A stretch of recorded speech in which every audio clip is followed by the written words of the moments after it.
Welcome to episode number 4. Yes, we've made it to 4 of the Legendary Service podcast, where we talk to the best and the brightest of Fix It Group and talk about what we can learn from each other so we can all succeed. I'm Hannah Davis with marketing, and I'm joined by my co-host, Brian Remington out of Dallas, Texas.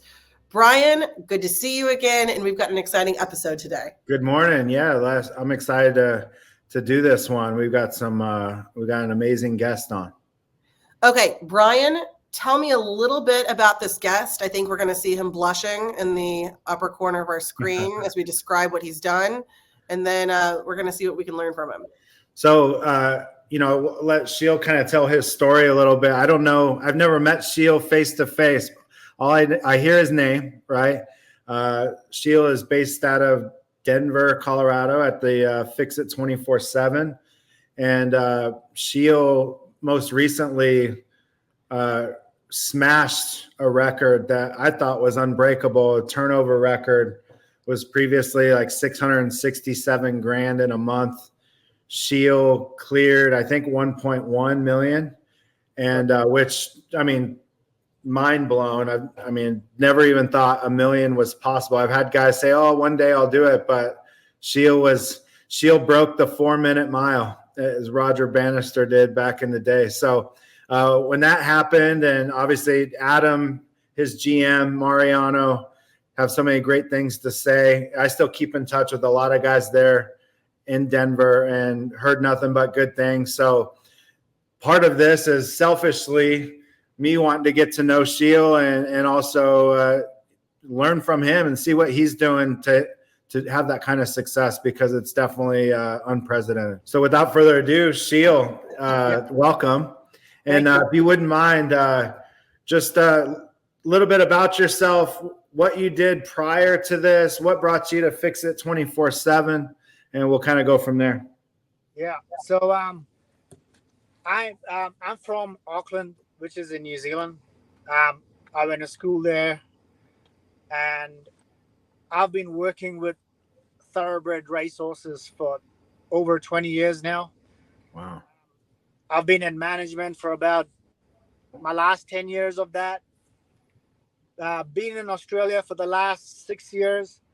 My wife is from Golden, and that's how we ended up back here. She wanted to move back closer to her home, which meant that I would have to give up something I worked so hard for over 20 years. It was a very hard decision. But sometimes you have to make these decisions for your family. So we moved out here 2 years ago.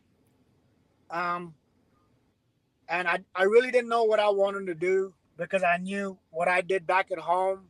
There was nothing of that sort over here. So I started looking around. I applied for a lot of jobs. I didn't have much success. I actually applied to Fix It twice, and I got turned down. And the third time, I called them and I said, why do you guys want to talk to me? So they finally gave me a chance. I got the job. I rode just like any other apprentice did. For me, it was do or die. I only had one option. I had to succeed for my family. I have kids. Coming from Australia to the US is a big move. Everything's so much different over here. Not only that, now starting a new career in HVAC. I looked up about HVAC. I thought I'd like it, so I thought I'd give it a go. But I knew, just like my old job, I had to put in the work. I saw all these guys at the top of the board, and I wanted to be the best. I'm very competitive, extremely competitive. I'd stay up, I'd finish work, I'd study about 4 hours a night, right by my furnace on a bucket. I would start pulling out plugs and see what happens if I pull this out, pull that out. Same with the AC. I think I broke my furnace a few times. I didn't know how to fix it. I'd call senior techs and say, "Hey, this is what I did, and now this is what's happening." But I really enjoyed it, so I started getting obsessed. I'd go to bed and I'd think about it. And I love people. So for me, it was the perfect combination. I couldn't wait to get my truck. I got my truck, and I never looked back ever since. I just wanted to be the best, and I always want to stay on the top. So I love that. yeah. Sheel, you said one thing that Brian always points to, and that's the importance of the why. That was one of the first things that Sheel brought up. Brian, how do you describe that why?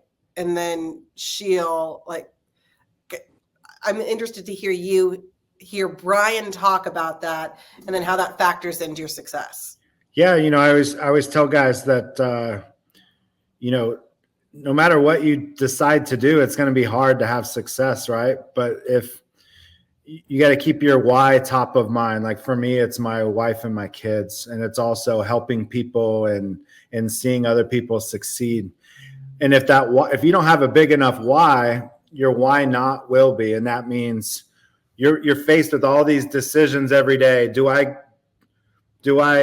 go the hard way, which I know is the right way, but you know what? I got a big why and it's worth it. Or do I kind of succumb to short-term comfort and, maybe go the easy way, but then not have the success that I really want to have, but I'm not thinking about my why. So, but I always say, if you don't have a big enough why, your why not will be, right? And so it sounds like moving, across the ocean, completely new start, you had a big why. And also the other thing I think that you said that was key is there's no other option. You didn't have a plan B. It was do or die, right?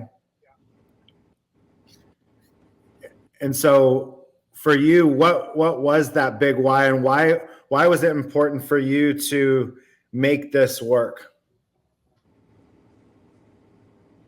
The reason for moving here was so that my wife can be close to her family. But she didn't want to tell me that for many years because she knew how much I love my job and how hard I worked to where I got. So when it finally, I said, I have to do this for my wife to be happy and my kids. And that was the main reason for coming over. And if I'll find something, and it was a massive risk, but I knew deep down, no matter what, I'd make it work. That's awesome. I talked to like I said, I talked to some of the guys over there, and one of the things that was mentioned to me was how regimented you are. And you have a morning routine. You wake up, you work out every day. Yeah. Talk to us about your morning routine and how that sets you up for success every day. So, because in my first year, I was successful, and I was seeing the fruits of my labor, so to speak. And I was like, what happens is people get successful and then they start getting complacent and then they start dropping. And you think back, what worked for me to begin with? And you just keep doing that. So for me, 4:30 a.m. is when my alarm goes off. My van is already packed with my uniform and my food. I go to the gym at about 5:15, and I'm ready for my first call by 7 o'clock in the van every morning. Even if it's Saturday, it doesn't matter. Every day, same thing. Nothing changes. And that's what got me success. And that's what I'll continue doing. The other thing is, I think if I work out in the morning, I already know what I'm going to do for the day. I'm already planning my wins. I know if it's going to be a hot day, if it's going to be a cold day, if it's going to be a mildish day.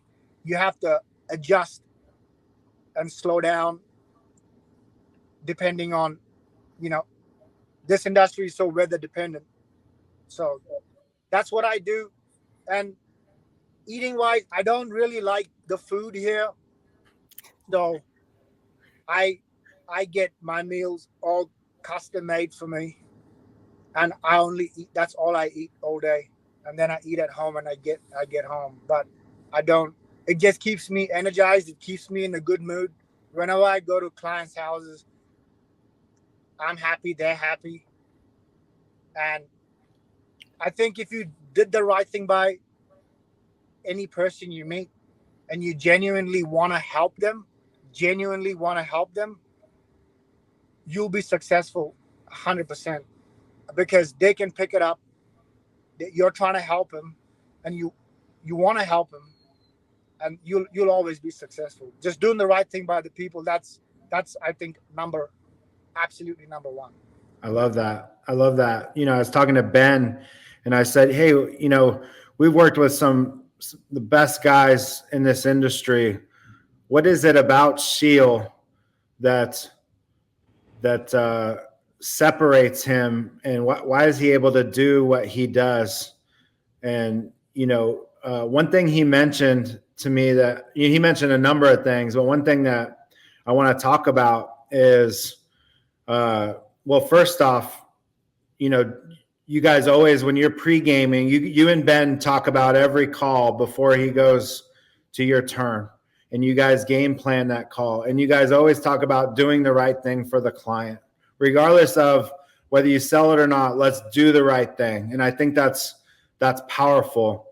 But the other thing I want to talk about is, he says that you never try to cross the line of being salesy, that you're the technician. And I think where some guys get into troubles, especially in your role where you're turning leads to salespeople, is they cross that line a little bit, and they can get a little pushy, or they can get a little salesy, or start talking about things that's not their job. And so talk to us about the importance of not just playing the technician role, but staying within that role and how that leads to your success. Yeah, I mean, you'll come to their house as a mechanic. They've called you out because they either want a maintenance done or it's not working, and they want it fixed. They don't want to be sold a new one. I think if you're just genuine, and like I said, don't rush, don't skip steps. People, even though they think they're not skipping steps, they're skipping steps. It happens. It's just a human thing.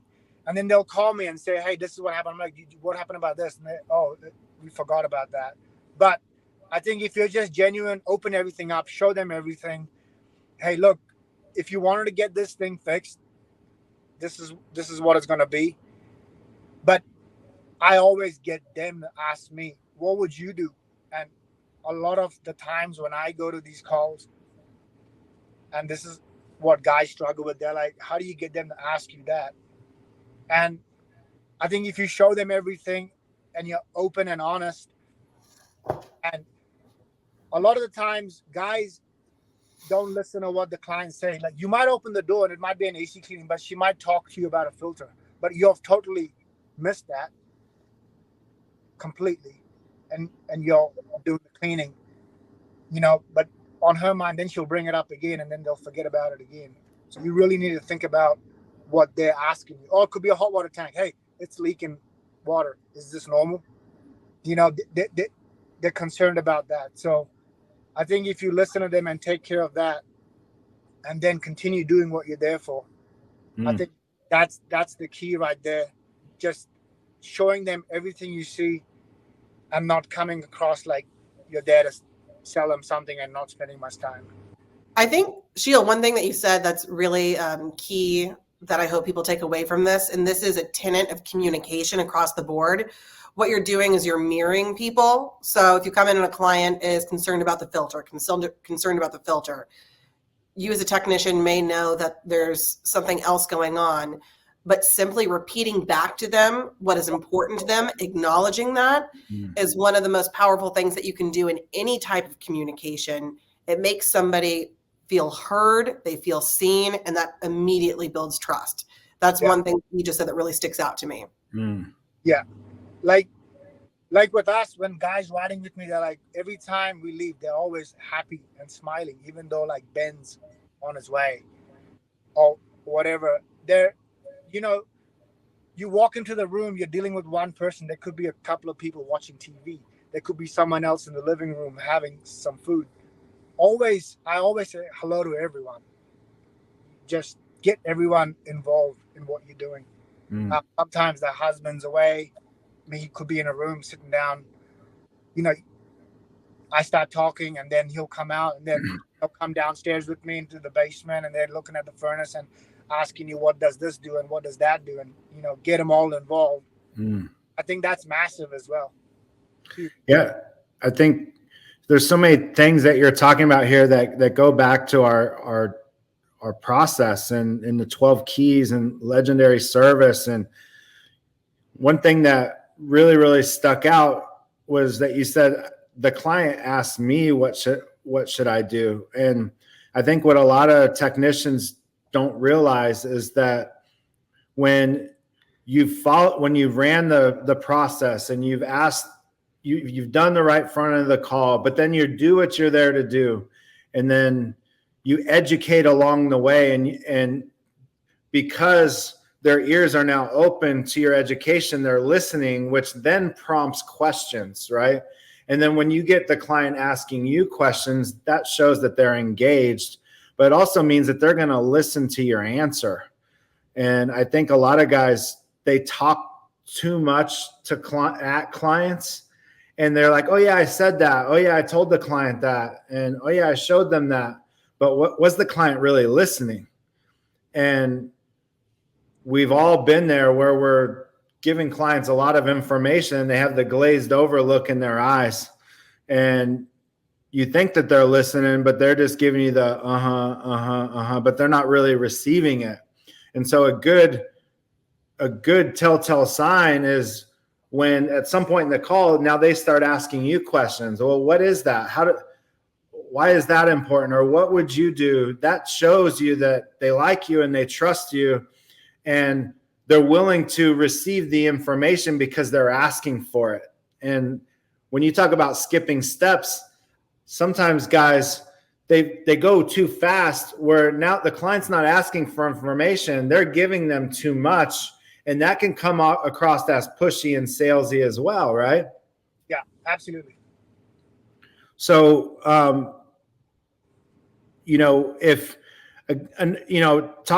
we're talking to all the guys that have the opportunity to run opportunity calls, and obviously a big part of that is turning leads over to the sales department.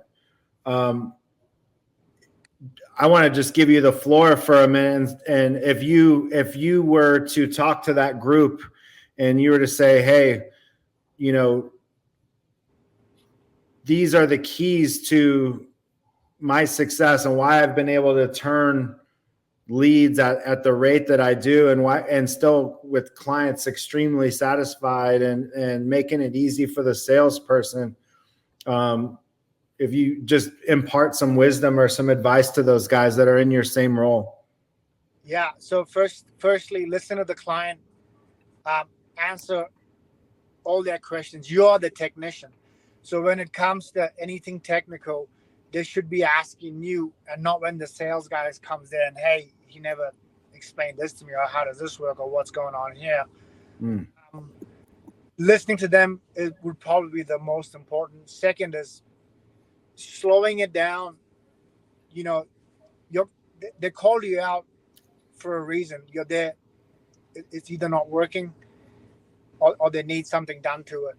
If you give them your heartfelt best advice, genuine advice, I think they're going to be very happy with what you do, especially if you're running a lot of demand calls, like you said. You have to make a fantastic impression, cover all the key points, and people always have doubts in their heads. They don't know you. They have to call this company. You're the first person that walks in the door. They might be like, hey, this guy's really good. He speaks well. He explains things well. He covered everything we asked of him. This is a good company. I think this is a really good company. We should get someone here. And, hey, I'm a technician. My supervisor is the one that's going to give you replacement options. He's going to see how big your house is, how your duct work is, things like that. I think if it's set up that way, and before you leave, it's always like, have I answered all your questions? Is there anything I can clear before I leave? I And like that. they're always smiling. No, I think you were great. Thank you so much. Da da da da, and you're out of there. And that's a very good setup for I the like next that. has to come in. It's just like, shit, Sheel did a good job. You know what? These people know exactly what I'm here for, and they're not just like, hey, what's going on? Yeah, sometimes guys will turn a lead and the client doesn't even really know why the sales guy's there, right? And that's a big problem. One last thing I want to ask you before we let you go is urgency is always a big thing when turning a lead, right? So, obviously we want to get the advisor there now while you're there, or today, or maybe tomorrow at the very latest. What are some things that you're doing to get the advisor into that home as quickly as possible? And not only like, what are you saying, but tactically, how are you executing that on a regular basis for the client to want to act with urgency? So, especially when the weather is mild and it's nice and everyone's just like, yeah, Yeah. about it, things like that. First things first, there's a shortage of equipment. Everyone knows that. It's nationwide shortage of equipment. Secondly, price increase. Everyone knows the longer you wait, these things are only going to get more and more expensive. Costs don't come down. Supply issues. Um, Sometimes we may not have the unit that we need for this sort of house. Um, Everything's changing. Next year, we're going to get a new refrigerant. Mm-hmm. That's why educating yourself by studying every night. I still study even now. Every night, 1 hour, 2 hours, I look into new things. Oh, I didn't know about that. I know now. Now I can talk to people about it. So when they Google it, they're like, hey, that guy was right. He wasn't just trying to give me some fibs to get someone in the door. But when there's no, when it's not exactly really hot outside or very cold, taking the time and really slowing it down, literally opening up everything, every single. I have the unit bare naked, just sitting there with every single panel off. If someone's riding with me, I always tell them we're gonna gut this whole thing. Bring them down. Have a look at this. And a lot of the times people have like, hey, we've had companies out here before, but they never did what you did. That's huge, being different, right? And providing so much more than what anybody else has done. Correct. That's huge. Sheel, Go ahead. So I was say my one last question. I was going to say it's the $1 million question, but I guess it's the $1.1 million question. What in the hell did you do in June that took you to that next level? Did something change? Yes, there was some weather, but did you shift into another gear? Yeah, I'm always the same no matter what. But what happened is at the end of May, I spoke to Ben because Ben and I work very closely. I said to Ben, we need a big month. Like, I'm talking big. And I'll never forget this. We were sitting outside a call. I had the doors of the van open. I was sitting out the back. And I said, we need a kick butt. And I said, as long as I saw the weather coming in, the first week of June already was going to be hot. I think from memory, I broke the record on the 14th of June. I got to 800,000. I think 700,000 in flip revenue. And I said to Ben, we're going to have to put the foot down, like through the bottom. We're just going to have to just keep pumping out. I got him to work weekends. I got him to work till 5, 6 in the evenings. We still had days off every now and then. I think we had 4 days off during the month. but every single call we spoke about, every single we dissect it and see where the win was. And I think 2 days out from the month, I was still at 900 and something thousand, and I was just so obsessed with breaking that million. And then we by the end of it, we ended up doing 1.12 million or something like that. So Beautiful. but every single call, I think I ran 130 calls. Every single call, we never left any rock unturned. It was like I would get them there while I was there, and we talk together with the client. That's our main way of doing things. I always stay back on a call with them, mostly. But sometimes I wouldn't, because we were also so busy. So I think I just did what I normally do, but we really ran hard. But more. Yeah, it sounds like you. I was exhausted. Like, I was going to say 130 calls. Jeez, man, you had to be pretty wiped out after that month. yeah, and I was tired in July, and then we did. I think last month I did 700,000. So, yeah, it's hard, but it takes a lot of planning. Again, listening to people, just doing the right thing. Always, you'll make so much more money doing the right thing by the client. Being super transparent, always very transparent. Brand new AC, old furnace. Just tell, hey, look, the AC is fine. We just need the furnace. Yeah. Just need to get your furnace done. Oh, we just had another company. They told us we had to do them both because the coil sits on top of the furnace.